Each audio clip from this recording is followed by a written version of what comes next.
The Institute recently evaluated a class of vehicles we haven't tested previously. This is a group of large SUVs that include the Jeep Wagoneer, the Ford Expedition, and the Chevrolet Tahoe. We evaluated them in various crashworthiness and crash avoidance tests.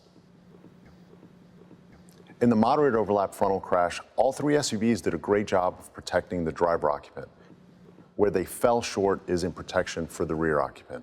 And this is the reason why the Jeep Wagoneer did not earn our highest safety rating, the Top Safety Pick Plus. In the updated side crash, all three of these large SUVs did a great job of limiting the structural intrusion into the occupant compartment, and the injury measures for both dummies were low. This means all three of these large SUVs earned a good rating in our side crash test. In the small overlap crash test, the Ford Expedition really did not perform as well as we would like to see. The barrier pushed into some of the vehicle structure, ripping some of it away and really compromising a lot of the safety cage. What this means is, for the driver dummy, less survival space, and in this test in particular, we saw elevated lower leg injury measures, which we never like to see. This is the Jeep Wagoneer used in the small overlap test, and as you can see, the vehicle structure held up much better than in the Ford Expedition test. And this is one of the important things we want to see in the small overlap crash in order to earn a good rating. In terms of active safety tests, the Wagoneer and the Expedition performed really well in the pedestrian collision avoidance tests.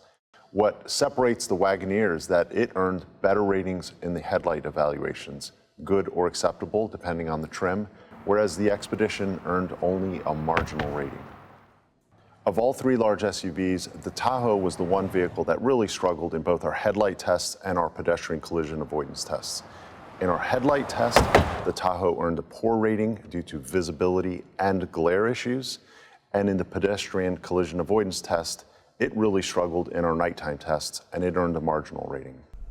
Effective pedestrian collision avoidance systems are important for all vehicle classes, but for large SUVs like these, they are especially important because our research shows that when they strike pedestrians, they are more likely to cause fatal injuries.